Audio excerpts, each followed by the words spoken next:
Hey everyone, welcome back to another episode of the RevOps Podcast. I'm Brandon, and we have another special episode this week. Jordan, Jonathan, and I were recently on the Sales Enablement podcast with Andy Paul, and it was such a phenomenal conversation. We wanted to bring that to you here. So we're going to play this conversation with Andy right now, and then next week we'll be back with another one of our regularly scheduled podcasts. All right, Brandon, Jordan, Jonathan, welcome to the show. Thanks for having us, Andy. Yeah, excited to be here. Excited to be here. Well, that's exciting to hear. I mean, it's my second time, so I'm pretty excited to revisit. Yeah, well, you can see how we've changed the place since then. So, so everybody's doing well. That's great. We're going to talk about revenue operations today because you three are the co-hosts of an exciting new podcast called, well, you tell us what it's called. Yeah, it's called the RevOps Podcast, very fittingly. Which funny enough, very was not our imaginative name. We like it. It was not our first name. Our first name was much worse. It was called the RevOps Stars Podcast, and we wait. We the RevOps what? RevOps Stars. Yeah, RevOps Stars. Oh, self-anointed. I like that. It was, yeah, it was really bad is what it was. It was self-anointed being terrible at naming things is where we went. So we quickly segued away from that to the RevOps Podcast. But yeah, we are super excited about it. We're I think 7 or 8 episodes in now and having a lot of fun making it, to be honest. Well, you guys are on the cusp because, at least as of a few years ago, the statistic was the average number of episodes that a podcaster produced before they stopped producing podcasts was 7. 7, that's right. Oh, we made it, guys. We made it. We're well beyond that in the rearview mirror. All right, you guys are good. That's an interesting stat. Yeah, well, when you think about it, I mean, there's every other person in the United States has a podcast now, so it's bound to be some drop-off. Podcasts are the new blogs. Podcasts are the new blogs. Exactly. That's a good way to put it. As far as I know, I think we're probably the only one or one of a couple of podcasts focused really strictly on RevOps, which has given us a pretty unique audience. We're definitely the only podcast where it's a RevOps person interviewing 2 marketers about RevOps. Because that's true. That's a very unique take on the subject matter. Well, but you're not interviewing your co-hosts. No, conversational. We also interviewed some awesome guests. We just recently had John Miller from Demand Base on, and have a couple of great guests lined up, and are doing some drop-ins like this. So perfect. All right. Yeah. So let's just start at the beginning. Sure, lots of people that hear the term RevOps. So somebody give me a good definition of RevOps. Did either of the non-RevOps guys want to give it a crack? I asked them for a definition on every episode, and neither one of them ever impresses me. So I'll very, very concisely put it. RevOps is aligning your entire go-to-market functionality. So basically, at its core, aligning marketing, sales, and customer success to the buyer's journey to make sure you have a great buying experience and increase your revenue as a business. The way that I think of it, is like aligning people, processes, and data around the buying journey so that you can, like Jordan said, deliver a streamlined buying experience for the customer. Well, so what specifically, what aspects of the buying experience are the buyer saying, help me with, that revenue operations addresses? Yeah, I mean, that's a great sort of question and example, right? So the biggest thing it does is it aligns it to when your buyer says, hey, help me with this. So a buyer comes in through marketing material and says, hey, help me solve XYZ problem to your marketing team. It's making sure the sales team knows, hey, he said this is the problem you want him to solve. Like, this is the messaging that worked to help him know that we can solve this. This is how we're going to help him solve it. So sales already is using the same messaging, the same cadence, the same approach that marketing was using to convert that lead. And then when that person ultimately becomes a customer, your CS team is identified like, hey, this is the problem. Hey, here's what we said we're going to do. Here's how we're going to help them. And actually aligning to that buyer's pain from literally the moment they convert on a marketing material to 2 years into their life cycle as a customer. Okay, so let me address that from the perspective of an individual contributor who's saying, okay, great description. You seem to have sort of glommed over sort of a critical part of the whole thing, which was the actual sales part of it. When the salesperson's engaged. Just so, I look at productivity from a selling perspective, not in terms of activities, but in terms of actually creating, more outcomes, right? More revenue generated per hour of selling time. And so when we look at the hurdles to that, from a sales perspective, it's sort of mundane, the mundane but essential things. It's qualification, it's discovery, it's selling value. It's all shown through, unfortunately in SaaS, really low win rates, unacceptably low win rates, as a product of all those things above. So how is revenue ops going to help the individual contributor do better at those things that I laid out? Yeah, I would think of it like every seller's worked with sales ops before, right? Like you have a sales ops person whose job it is on the back end is to essentially help make your job easier. They make using Salesforce easier. They make going through your process easier. Well, theoretically they should, right? I know that. I know there's going to be sellers who listen to this and go, "Sales ops makes my life terrible," but theoretically they should be helping you, increase selling time, maximize your selling time, maximize your ROI for that time. RevOps is essentially doing that in the same way. I think think of it like an extra resource. So they're giving, I'm not telling you, hey, this is the only problem they have to solve, but I'm giving you extra resources from marketing. You have more information, more data. That way, when you go into doing the things that are in your sales process, like qualifying, discovery, going through all of those, it's not we're cutting those out of the equation. We're streamlining it to make sure you're going into those more well-prepared and that data is at your fingertips, that aligns to the actual buyers. So you can have better discovery calls, better qualifying calls. You're going to identify more pain, deeper pain, which is going to allow you to sell more value. Because the more pain you identify, the more value you can sell, right? Yeah. Don't get me started on the whole pain thing, because I don't use those words, but you said, okay, the data that will help you do a better job of discovery and so on throughout your process. So what is that data? So what is going to help? What are we going to enable a seller with, an AE? What data we're going to enable them with through RevOps that will help them do a better job of discovery? Let's just use that as an example. Yeah, it could be lots of things.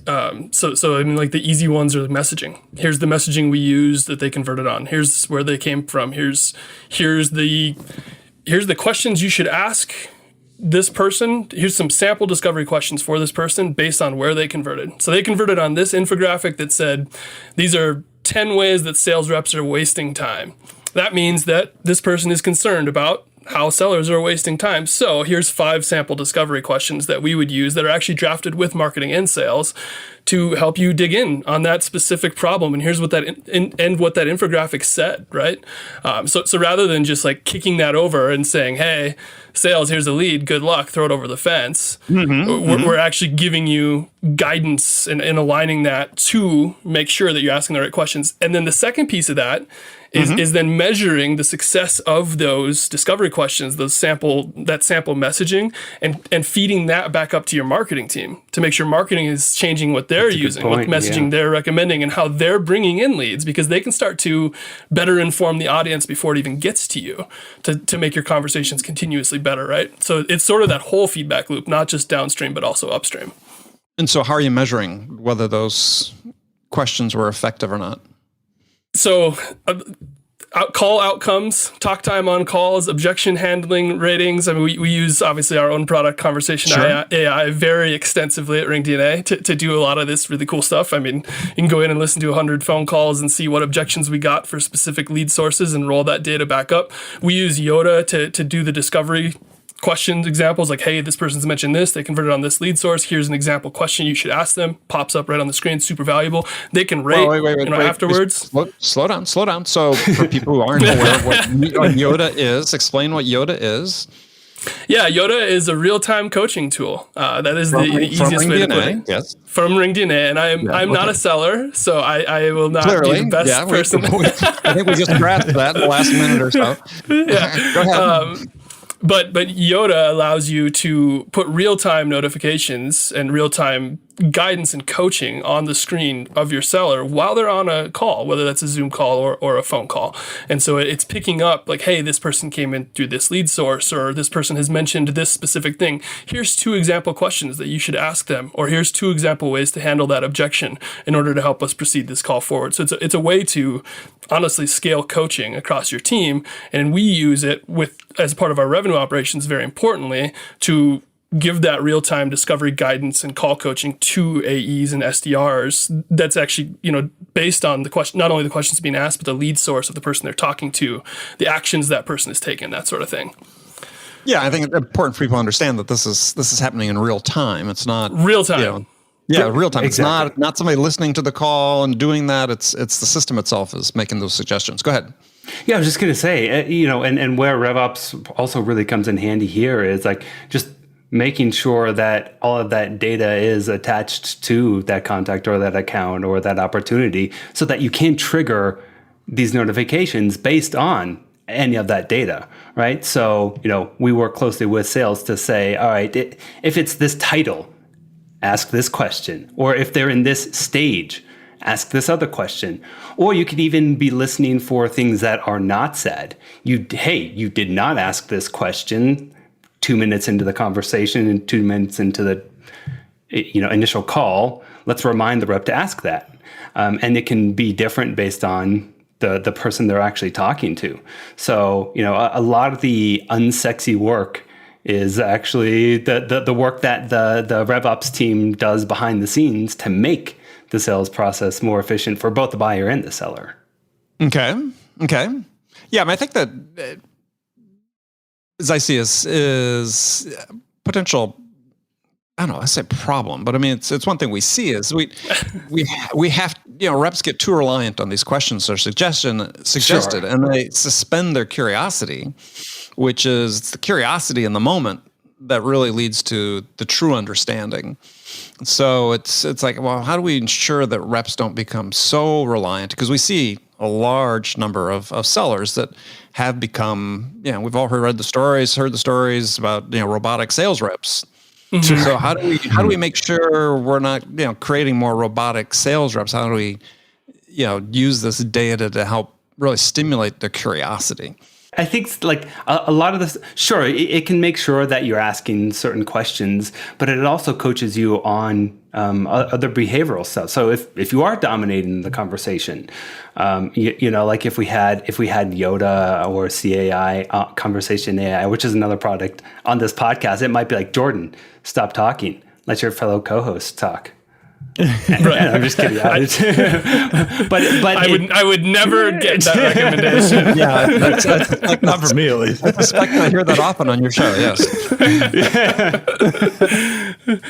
But I think it's actually really important to note, Andy, to your question. Yoda isn't replacing sales enablement. I think sales enablement continues to be important. It's an augment to your sales enablement process. And in the way you avoid, I think it's very important to be careful to avoid creating robotic sales reps. And I would do that in a way, I don't want every single question to come out of Yoda. I don't want Yoda to be popping up questions every six seconds on the screen for the rep to ask, right? I don't want that level of controlled guidance. Basically, I want some recommendations. Here's some guiding questions. Mm-hmm. And then I want to train my reps external to that in my sales enablement process, whatever my training, process looks like, to do the things like layered questions and really, pique that curiosity and dig into the things they're saying. But maybe that first question is queued up by Yoda, but then the layered questions that come after, I want the rep to sort of feel those organically so they can dig into the specific things that the person is experiencing. Yeah, and I think it's important that the rep's personality kind of rings in and they show their personality. They're not just reading off of, a suggestion line that they'll just use it as a guideline more than an actual thing that they're just reading off of the script. Yeah. Well, I think I was just trying to highlight this is not, specific to RevOps or, Yoda or anything like that. It's just sort of a trend we see, right? Totally. Is when we provide people, if we don't sort of encourage the curiosity at the same time we provide them lots of information, lots of suggestions on what to do, is they sometimes default to the playbook instead of the curiosity, which is what, if you take the curiosity out of the equation, then we might as well have the machine ask the questions and take the salesperson out of it altogether. But it's just gonna be a terrible sales process or sales experience too, right? Like if I could just send you the questions in an email then at that point, right? Yeah. Yeah. I mean, yeah, I mean, this is again, not unusual. Yeah, marketing does a great job creating marketing operations somewhere, creating personas, and we got questions for personas. And then we've got sellers that think they're selling to personas and not to people. And they sort of forget that. And I think that's one of our biggest challenges, because we look at the high rate of no decisions that take place through a pipeline. I was just reading another study yesterday, or the results of a study actually 2 days ago, saying 50% of deals in a B2B pipeline average end up no decision. It's like, well, that's a problem. Right? Yeah. So where's the failure there? And the failure, it gets back to discovery, qualification. It's really a lack of understanding, ultimately a lack of understanding of what are the most important things to the buyer they're trying to accomplish, challenges they're trying to solve, and outcomes they're trying to achieve. And that requires that people be in the moment, as Jonathan said. That we use these as guidelines, as frameworks, but that we don't take that as the end all be all, the suggestions. Yeah. I think that's a super important note. Is it's a resource and an aid, but don't go overboard on it, right? Like, it can't be the end all be all. It has to be a resource. Yeah, it's not a step-by-step instruction. It's suggestions about how to do it better. You don't get an Allen wrench with it and the ability to put together that piece of IKEA furniture, right? Like, it helps, but it might be the Allen wrench. It helps out, but yeah, that's a great example. I have to think about that for a second. The unfortunate part of sales too is you could do everything right, sell it perfectly, and on the other side of the line, they just don't have their stuff together and can't make the decision. And that's a frustrating part of sales, is like they want the tool, but they can't sell it upright, or whatever the case may be. I mean, and that certainly happens. I mean, I would say from my experiences, that's a pretty small percentage of it, right? I think when buyers are ready to invest the time and attention and effort required to make a decision, that I think, ultimately they're as frustrated as the sellers when they don't make a decision. But the reason they don't is, I think more often than not, is not because they couldn't reach a consensus on the buying committee and push it upward. It's like there was just nothing compelling presented to them to say, let's change from what we're doing at this time. So I'm ultimately, I think in most cases, it's a failure of selling, not a failure of the buyer to buy, though. Believe me, I've blamed the buyer many times. I'm pretty sure every seller has blamed the buyer. A story in one of my books about this. I was sitting on a train and I was going to take a train from New York City to Boston. And right before the train doors close, some young guy in a suit hops on the train and gets on his phone. And he's sitting in the row in front of me so I can hear him. And he's clearly talking to a sales manager. And I just remember one of the most memorable lines I've ever heard out of a salesperson. He says, "Yeah, but the buyers were just liars." Wow.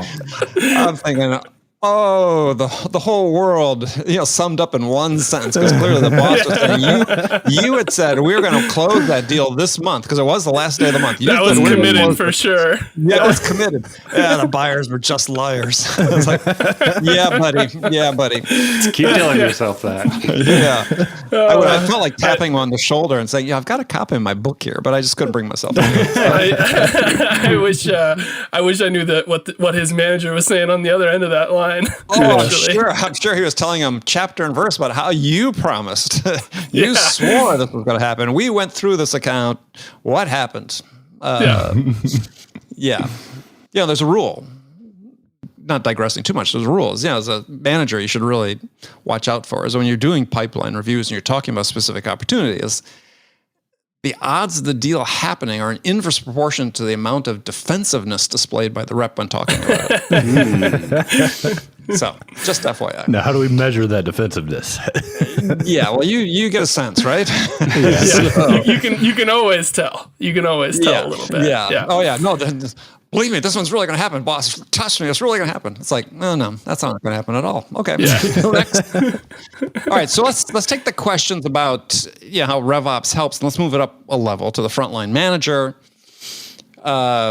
We've got I'd say a problem almost of crisis proportions in sales in terms of, we've got this strata of frontline managers that we promote into these positions. We don't train them. We don't enable them. We don't give them, the knowledge they need to be able to coach people appropriately and develop their sellers.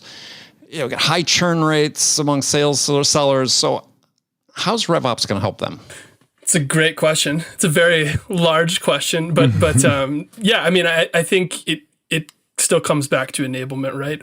I would sort of continue on in the example we were talking about, and so one of the things that it would do, right? If I'm using something like Yoda to help my reps be better at discovery or qualifying, whatever that is, I'm also measuring the results of that. And I'm finding out, here's the discovery questions that are working. Here's the qualifying questions that are working. Here's the talk tracks that are actually landing well with our deals. Like the call outcomes are good if we're using these questions. They're bad if we're using this question. By the way, it's super important to identify what's not working, right?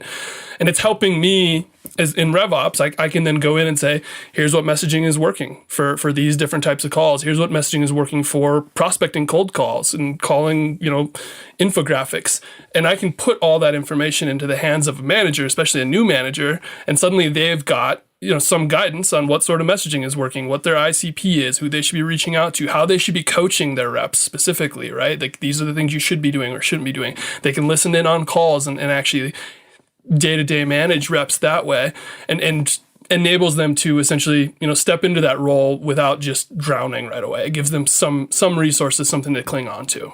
And to that point also, like some of our top reps will even just on their own share some of their most successful calls. And I think that's really a nice thing to have, is the recordings of their successful calls to be able to show kind of the greener reps how to do things. Yeah.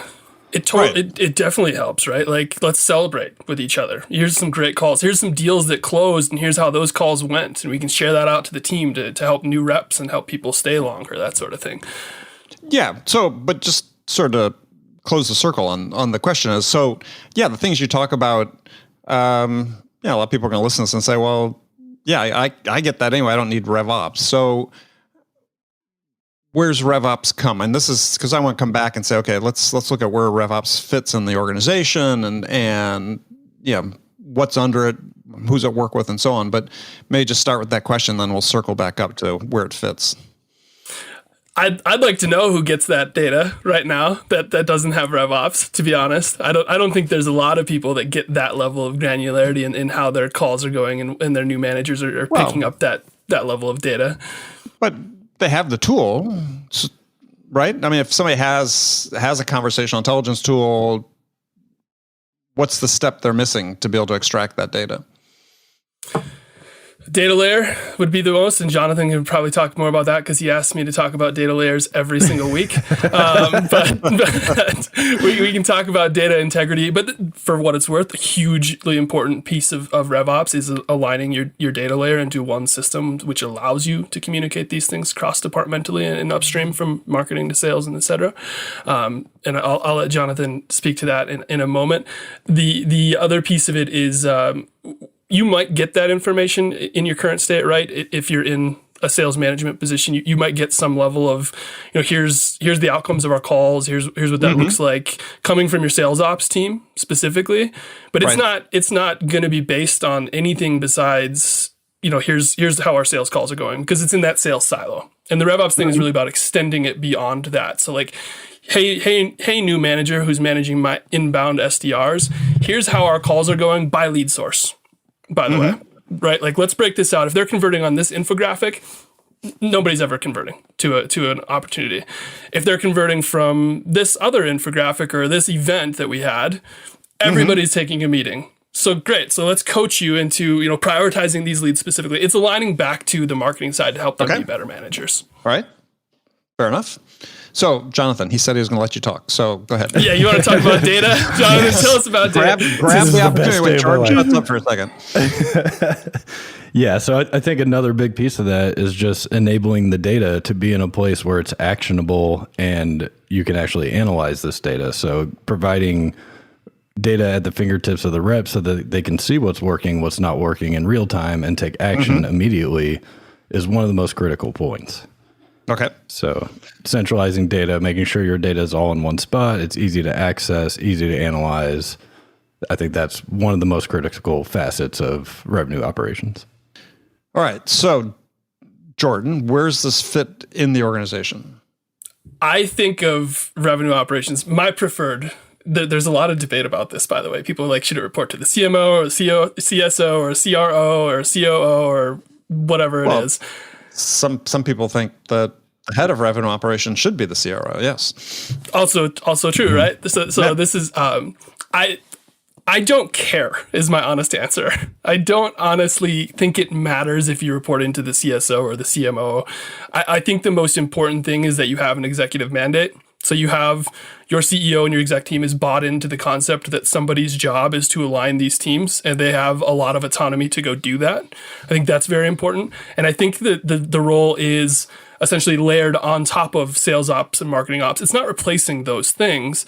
Those things still need to exist because those teams need dedicated resources, and this is not going to be a dedicated resource. But one of the biggest parts of RevOps is aligning sales ops and marketing operations, right? And CS operations, for what it's worth. So I'm less concerned with the top. Explain what you mean by the alignment between those marketing ops, sales ops, and CS ops.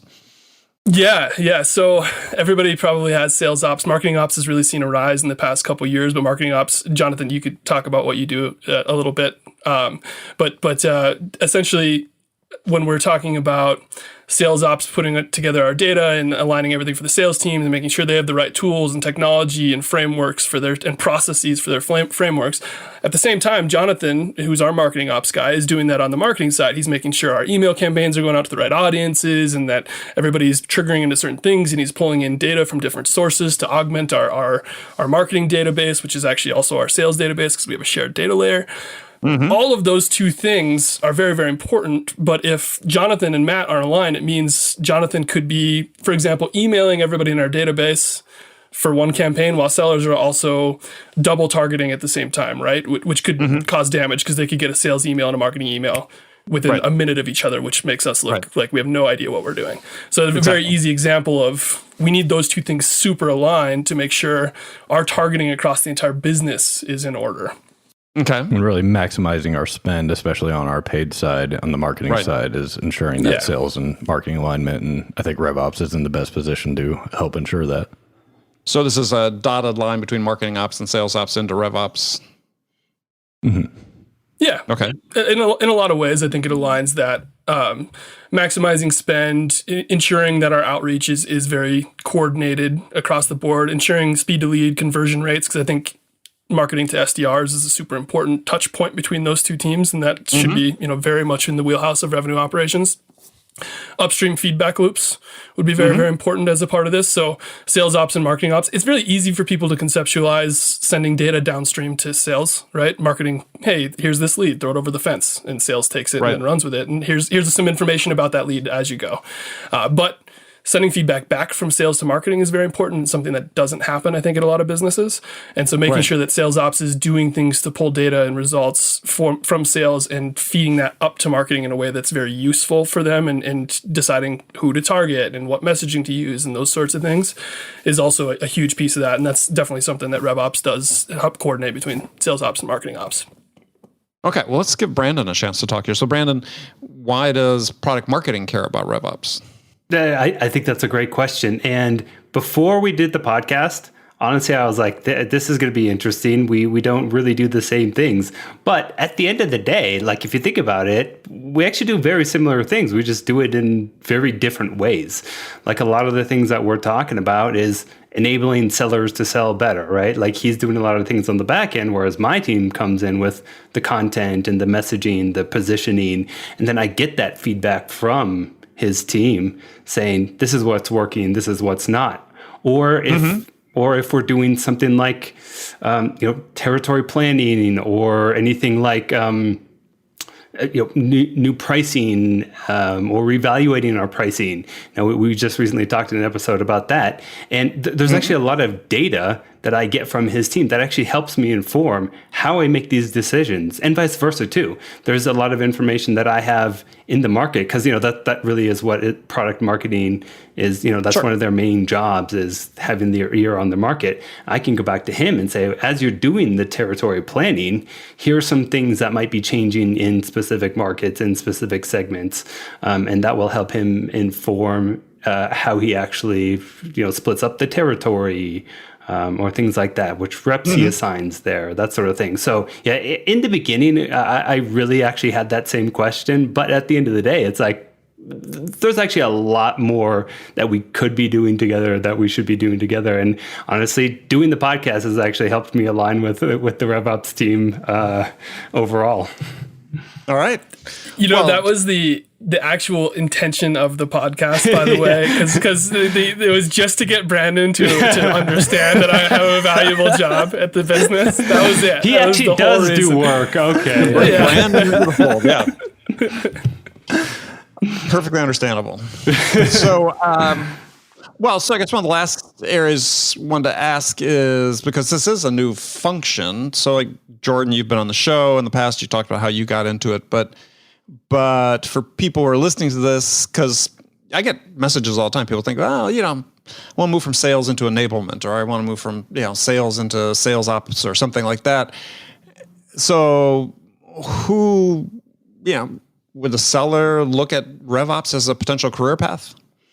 Yeah, absolutely. Our sales ops person was an AE before, as well as an SDR, and is ultimately probably going to pursue a RevOps path. And I think he'll be a great fit for it in the future. I think as long as you have some exposure to sales or marketing, RevOps is like a logical path for you if you're interested in the ops space and you're tech savvy and you're interested in like the data layer and that sort of stuff. I think you have to come from what do you need to learn? What do you need to bring to the table in order to be considered?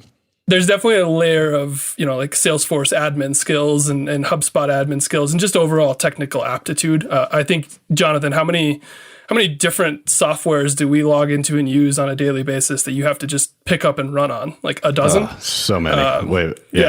So there's a piece of that where like you're really going to have to pick up a lot of technical, know-how and be able to really open a software and sort of figure it out on your own. Beyond that, I mean, there's a lot of business analyst type work, really understanding what metrics are important, what sort of data you need to track to do that sort of stuff. There's a huge component of the role that is that. But I think fundamentally, as long as you are from the marketing universe or the sales universe, you at least understand what's important to one of those two teams, which is very core.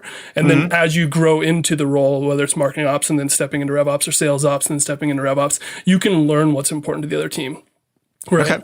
I've never been a marketer, but I talk to Jonathan and Brandon and William and our entire marketing team 3 hours every day. So I can at least sort of wrap my head around what's important to them as marketers and know what I need to do to help them be successful, right?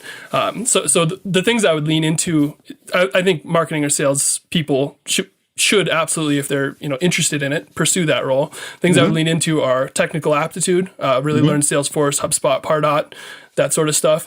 Right. Business analytics, what metrics are important, what metrics aren't important, what do you need to do to track those things, and how do you put together that data layer, super important. And then learning the other side, what's important to them. So if you come from marketing, learn sales. If you come from sales, learn marketing, because you need to know those three things. If you do all that, you could do RevOps. You could do my job. Well, but it raises an interesting point, though. It's one thing that's really not seen as much as it used to be. Is from a career path, as people say, I'll go spend a couple of years in sales, go spend a couple of years in marketing, go spend a couple of years in ops. I mean, we don't rotate people the way that it used to be very common in companies to give people exposure to all these different disciplines. But it seems like that's something we should be looking at.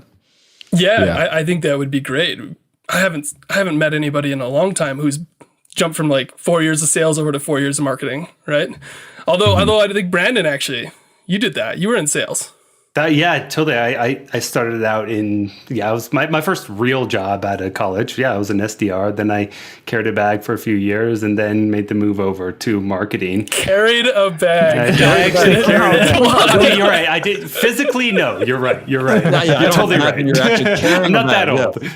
Yeah. Wait. Easy on the age. Oh, sorry. Some of us really did carry a bag. No, but I had samples in it, but I had a briefcase. Thank you very much. Briefcase. There you go. Hey, we all had briefcases at that time. There you go. No, but I think that's a really good point. I feel like in the past, the corporate world in the 80s, that's how they would groom future leaders, right? You would go spend, a few years here, a few years there, and I think that's a huge missing piece because, like, I'll give you an example. When I got married, my wife and I did one of those choreographed dances, right? And I was what? Can we? We're gonna circle back to that. No. Yeah, let's keep going. Can we find a link on YouTube for that? Nope. Are you sure? Maybe. You talk. I'm gonna do a little searching. Go ahead. But yeah, like I was an absolute terrible leader, right? My wife was like, I don't know when you want me to, go into this step. And I'm like, I'm trying to show you here. And it wasn't until the instructor was like, okay, Brandon, I'm going to be the leader. You be the follower. You're going to be Megan's. You're going to do Megan's part, my wife's part. And then I could actually feel what he is doing to make me go into that step, right? So once I actually learned what the other side is looking for, I was then able to actually do that. So as soon as I took that perspective, I was actually able to be a pretty good dance leader.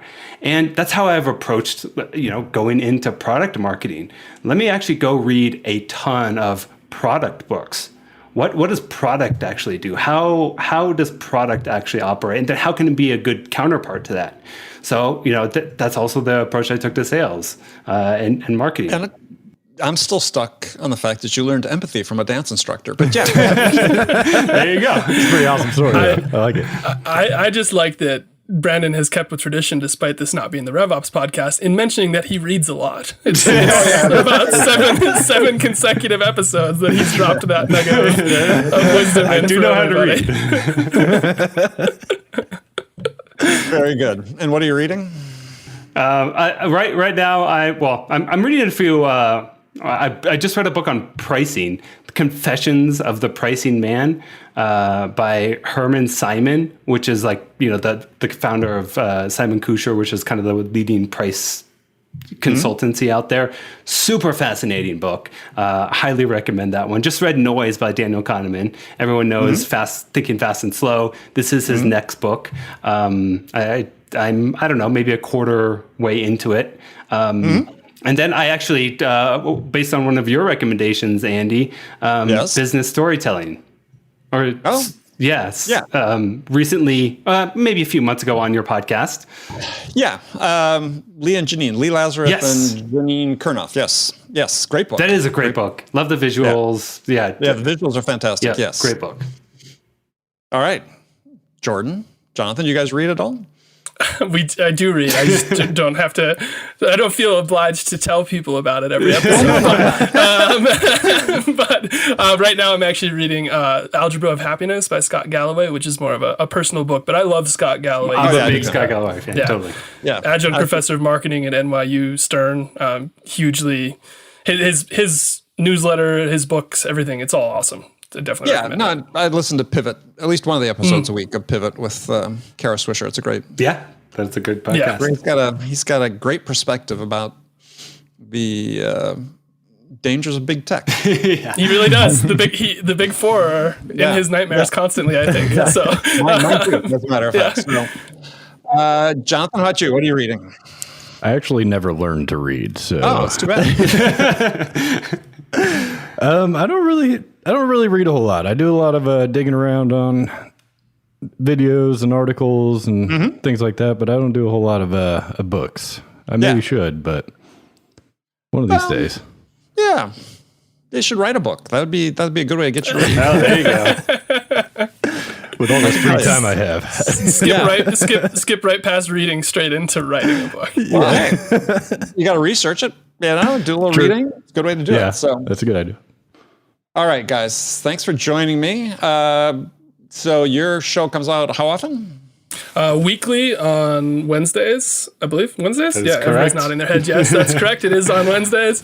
Weekly on Wednesdays. We do guests, sometimes just us talking different topics. We love if people message us questions on LinkedIn. We usually address those in the episode. So if people want to send us any messages, thoughts, questions, topics, we'd love to hear them. Perfect. All right, guys. Thanks for joining me. It's been a pleasure. Thanks, Andy. Thanks for having us. Thanks for having us.